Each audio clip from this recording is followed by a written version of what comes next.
All right, well, welcome. Today what we're going to do is we are going to use K-maps to develop digital logic circuits, starting from state machines and going all the way through to the final digital logic circuit. So what we're looking at is a state diagram. It's got 4 states labeled 0, 1, 2, and 3, and states change based on the input A or not A. So see we're at the start there with 0. When we have no input, we stay at 0.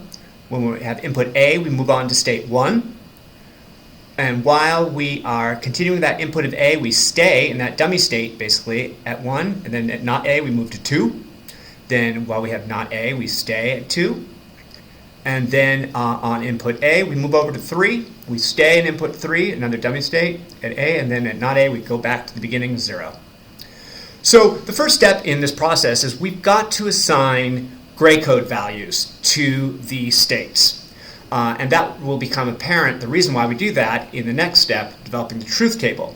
Gray code is a binary scheme that basically assigns values that can transition by the change of 1 bit, meaning we start out here at 0, 0, we can move to the next state 0, 1 by just changing 1 bit. Then we move to 1, 1 by changing another bit, and then finally to 1, 0 by changing that, by changing 1 bit. So we need to relabel these states with their gray code values, and that's what we're doing now. These gray code values are arbitrary in the sense that you could put them in any position. But the important point is that since we have 4 states, we have to use 2-bit gray code scheme, because that would be the maximum. If we had a 5th state, we'd have to expand this to the 3-bit scheme.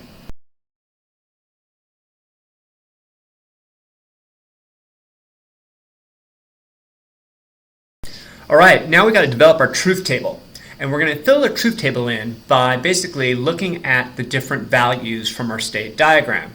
So we're going to call the current state that we're in current state, and we're going to represent that as C1 and C0, meaning that the most significant bit from our gray code is going to be C1, and the least significant bit of the gray code is going to be C0. So, for example, in state 2, we've got gray code 1, 0, so C1 would be 1 and C0 would be 0 in that case. And then we have input A. What we're going to do is we're going to represent input A as 1 for true and 0 for false. So every time there's an A input, we will put a 1, and every time there's a not A, we'll put 0. So you can see from starting in the initial state, we've got C1, C0. The current state is 0, 0. And in the case where we have a not A input, we put a 0. And then we, in the dummy state, we see it wraps back around to state 0, 0. And so we call the next state the state that we move to, N1, N0. Following the same system, the most significant bit will be N1, and the least significant bit will be N0. Taking the example of the first state again, we can see that when we have an input of A, we move to state 2, 0, 1. State 1, 0, 1. And so we see the most significant bit is, for the next state is 0, and the least significant bit is state 1. So we just fill in the rest of our truth table following the state diagram.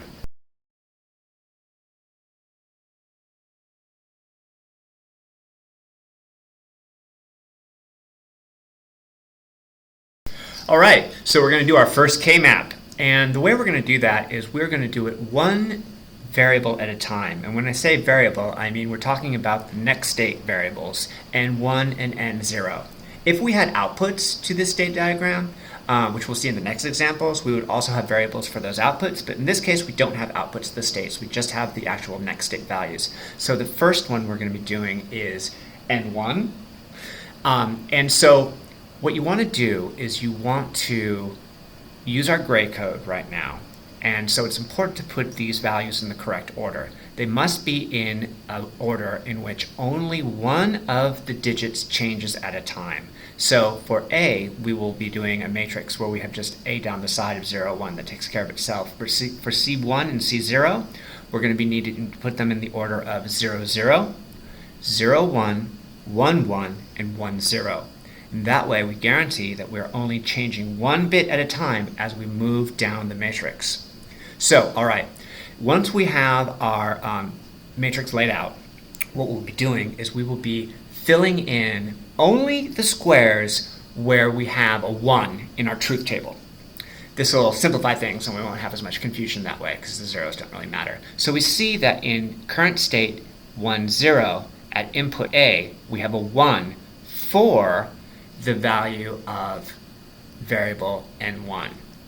So now that we've got the K-map filled in, the point is we need to circle the largest groups possible. So that means that we can only circle groups that are powers of 2. So 1, 2, 4, 8. In this case, we don't have anything larger than an 8. But you cannot circle groups in a diagonal, and therefore, and you must circle all of the 1s. So the way we've circled these this way has basically maximized everything that we've got in the largest group possible, and that's your goal. And now we write out our expression. This is our simplified expression.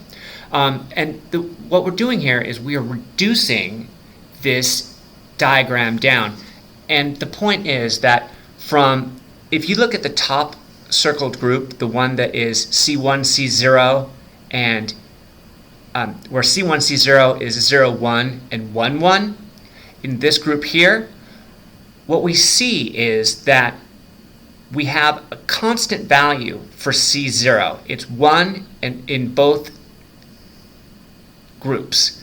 But we see that the value of C1 changes. It's 0 in the rightmost grouping, and it's 1 in the leftmost grouping. So we can eliminate this from our expression because of the Boolean identity.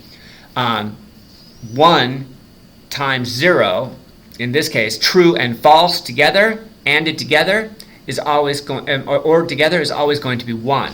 So we can factor it out of our expression. And that's the whole point of the K-map, really. This is the essential bit right here. We're going to use this fact to eliminate terms out of our equations, which means we're going to have less circuits to build, and that's the whole point. So now we see that in our expression for value n1, for the first group, first term C1, C0, that comes from our vertical grouping, where we have C1, C0, and we've matched A and A naught. So that's our vertical grouping right there in the center.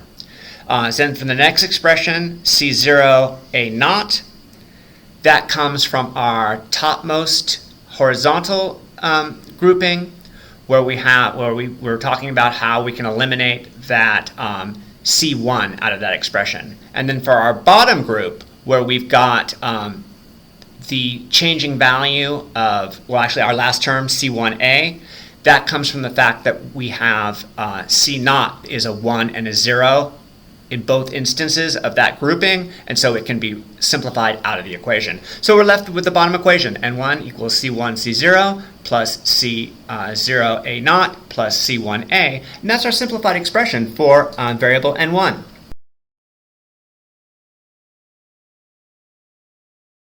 All right, so now we're going to do our second and last K-map for this problem. We're going to do the K-map for the variable n0. So this is next state 0, the least significant bit. We are going to set up our K-map in exactly the same way because we've got exactly the same variables. Current state 0, C1, C0, and then the input A, and 0 and 1. So basically we're going to follow the same scheme. We're going to fill this in. We're going to circle the largest contiguous groups, making sure that we are only circling groups that are powers of 2. So we can do 1, 2, 4, and 8.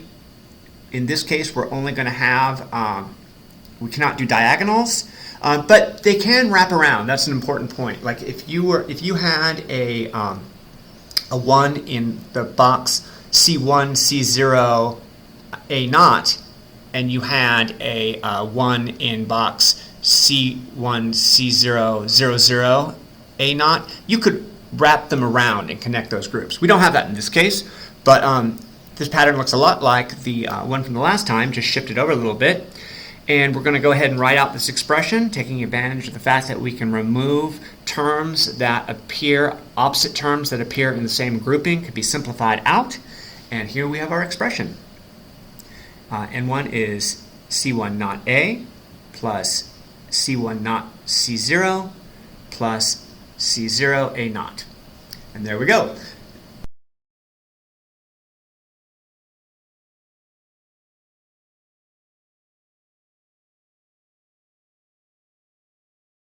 Now we're going to work out our circuit diagram, which is the point of this whole exercise.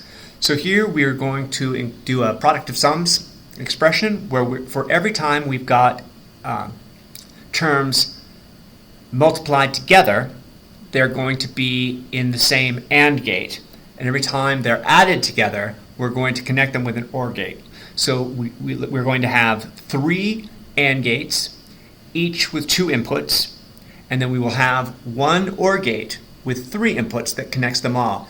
This will be the representation of the variable, input variable N1. So you see in the upper AND gate we have C1 and C0. In the second AND gate we have C0 and not A. And then we have, in the final AND gate, we have C1A. Then all we do is connect them all to an OR gate, and we are done. This is the simplified circuit for variable N1.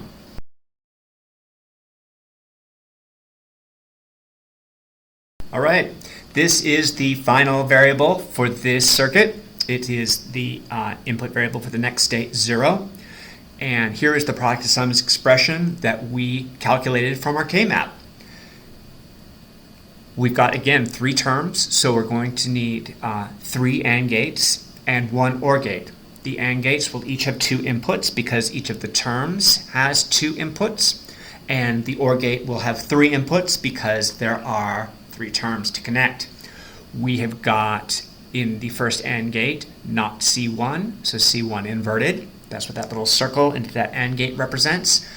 And we have A.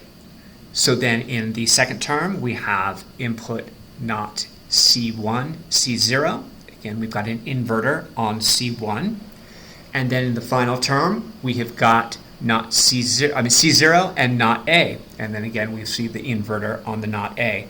Then all we have to do is wrap them all up in the OR gate with 3 inputs, and we have the completed circuit for N0.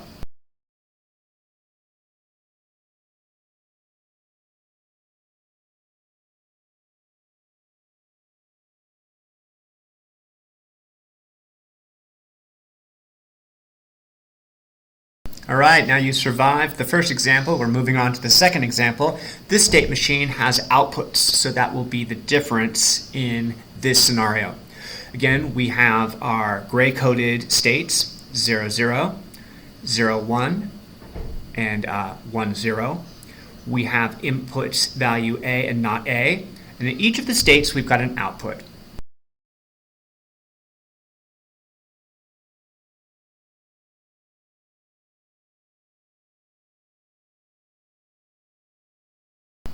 Okay, so we're going to be setting up our truth table the same way we did before, but this time we're also including the output values, which are T, F, and G. Now, it's important to process the order of the outputs at the right time. The outputs occur when we're on the current state. They do not occur once you've moved to the next state. So, for example, when we're in state 0, 0, we have the output of T, because T is the output of that state. When we move from, let's say, 0, 0 to 0, 1, we do not output the value of F once we've moved to the next value. We will again be outputting T because T is the value of the state that we're on.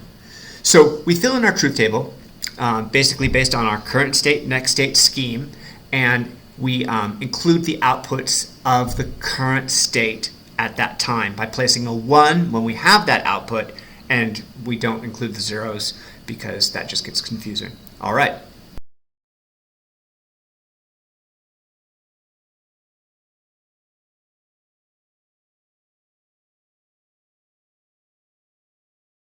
We're going to work on our first K-map now for input variable N1. We also have, in this case, don't cares. Don't cares occur when we have gaps in our gray code values. We only have 3 states, and we have a maximum of 4 terms that we can represent with 2 bits. So the last state, 1, 1, is not represented in our state diagram. So this means that it can be used or not used in our group. And so that's where the X's go, where we have don't cares. And we're going to use these don't cares to try to make our contiguous groupings even larger. Now, if the 2 X's were by themselves and weren't next to any 1's, we would not circle them. It would not be appropriate to use them in that case. But since they're right in the middle of all our 1's, we can take advantage of them to make larger groupings. So in this case, we've got a grouping along the top horizontal, all 4. And now when we've got 4 terms, that means that we can reduce 2 of the terms. So we have 2 sets of opposites. We have an opposite in our farthest 2 terms, which are the with our don't care, C1, C0 with the X, and then the last term where C1 not C0. And we see the opposites there. We have C0 and not C0. That can be reduced. And then in the farthest left grouping of 2, part of that 4, we have opposites where we have not C0 and C0. So we see both of those terms are removed from our top grouping, which leaves us with just a not. And now we've got 4 in the center, and we can do the same thing. We can reduce 2 of our terms, because we have 2 sets of opposites, which leaves us with only C0. So that's our reduced term. N1 equals not A and C0.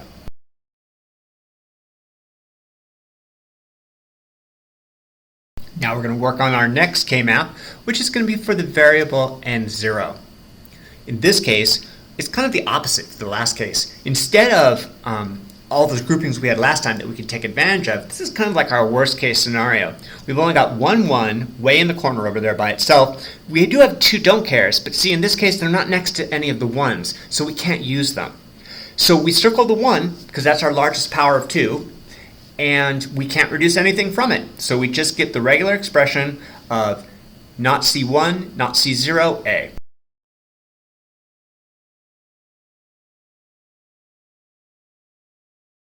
Now we're doing the first K-map for our output variables. This one is on T. This is another worst case scenario because we do not have any groupings other than 1, size 1. Again, we cannot do groupings on diagonals, so even though you can group things that wrap around from the horizontal to the vertical sides, opposite sides, you can't do them diagonally. So here we only circled the 1, and we're left with a non-reduced term, T equals not C1, not C0. Now notice though that we did not include the variable A in this K-map. That's because the outputs do not depend on the input. They only depend on the state you're in. Again, so since the outputs F and G, same as T, don't have any groupings to reduce, we just get the base expression. So here you go.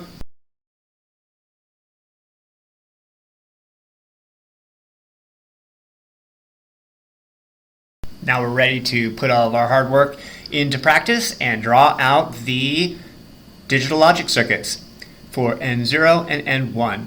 Here we see that N0 has a 3 input AND gate, and it only had 1 term, so we don't need any OR gates for it. And then for N1, we've got 2 separate terms, individuals, and we've got A with an inverter and C not, and that just it needs a 2 input OR gate, and that completes the simplified version logic circuits for the next state N0 and N1.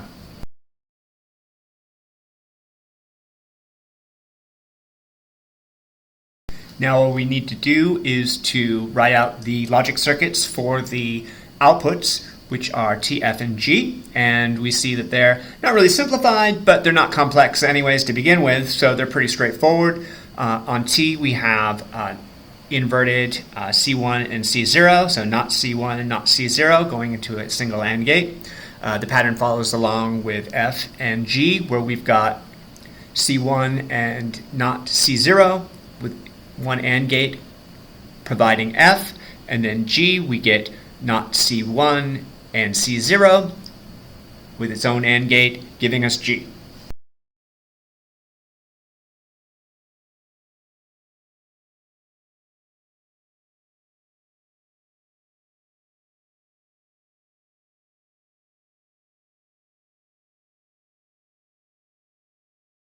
Now we've reached our final example. This is going to be a little bit more complex. Here we've got 7 states, and we've got one input variable, G, so states changed based on G or not G input, and then we've got a bunch of outputs. We've got X, Y, Z, and W. Now, also something to note about this case, this also has one don't care because the gray code number 6 is not represented. That would be 110. So we'll be taking account of that as we develop our truth table next.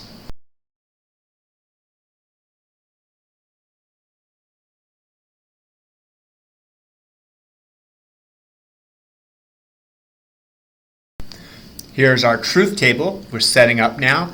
We've got our current state, which is now represented with 3 bits. We have to use 3 bits because we had 7 states. So basically 3 bits can accommodate the maximum of 8 numbers, 8 states. And so we've got 7, which means we have one don't care, which will be the number 110. So remember to take account of that. We've set it up again. We've got our current state. We've got our input variable G.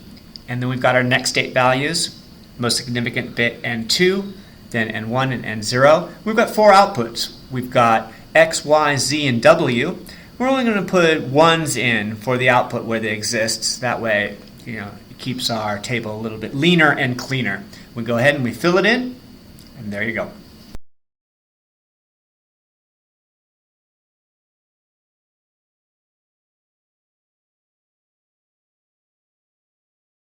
We set up our first truth table on variable N2.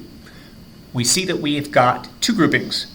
One of the farthest vertical, which is a grouping of 4. Notice that we do not include the don't cares this time, because if we did, that would be a grouping of 6, and we can only use powers of 2. So 6 is not a power of 2, and so we go for the largest power of 2 we can, which is 4. We'll be able to remove 2 terms from this group of 4, which we have the opposites. We have G and G naught for the top part of the vertical, and we have C naught, also opposites. As we go down, we can get those 2 groups of opposites, and they can both be reduced from that term, which will leave us with C2 and not C1. We see those are the consistent terms at the top of the vertical. And then we can remove 1 term from our grouping of 2 on the horizontal, which will leave us with not C2, C naught, and G. And that is our reduced Boolean expression. We move on now to our next K-map on variable N1. We see we can get another grouping of 4 down this vertical in the center. And we do not use the don't cares because, again, they do not allow us to do a larger grouping of a power of 2, so we have to leave them out. But we do get this little grouping on the bottom here that wraps around. So this is the first time we've actually used something that wraps around. So instead of circling these 2 bottom corners by themselves, we can wrap the far right over to the far left and make it a grouping of 2. Again, we don't overlap it, including the bottom vertical, because that would be 3, and again, 3 is not a power of 2, so we do not include it. So we end up with 2 groupings, 1 of 4 and 1 of 2. And they reduce down to the expression we have here. We have not C2, C1, which comes from our center vertical. And we see that we've got the only 2 consistent terms are the top 2, which would be not C2 and C1. And we have a representative opposites within the side terms with C naught and G, and so they can both be simplified out. And again, we simplify out from the bottom 2 ones that wrap around, we can get rid of C1. And there you go. Now we've got our last K-map for the next state terms and 0. And here we have got 3 groupings of 4. We're going to use one of the don't cares in the horizontal grouping towards the middle there. And we are able to reduce 2 terms out of each of the groupings, which gives us the expression there. We've simplified expression there at the bottom. Now all we need to do is knock out the K-maps for the output variables, which is x, y, z, and w. And we see we've got, again, with these output K-maps, we do not need to include the variable g because the outputs do not depend on the input that's transitioning the states. The output only depends on the current state that you're in. So we can do a 2x4 K-maps for each of these cases. So we go ahead and we write them out. We can see that in the case of x, we have 2 groupings because, again, we cannot circle a group of 3 because it's not a power of 2. Unfortunately, we cannot use the don't care in this case, so we're left with 2 groupings there that overlap. In the case of y, what we've got is we've got 1 term by itself up at the top, but we can use the don't care in this case, and in this case it wraps around, so we can simplify that expression accordingly. In z, what we've got is we've got kind of a worst case scenario. Since we've got a cluster of terms over in the right corner, we don't have like any powers of 2 larger than 2. So we've got to use the don't care. We circle the far vertical, then we circle the lower horizontal to the left, and then we have to wrap around this 1 on the right, which wraps around with the don't care. So we actually have 3 terms clustered there, and then the 1 all by itself, which doesn't get reduced over at the top there. So z is going to be our most complicated expression. And then w, conversely, is going to be our least complicated expression. We can use the don't care to include the 1 in a grouping of 2, which reduces to just the w is C2, C1. And there are our output simplified expressions.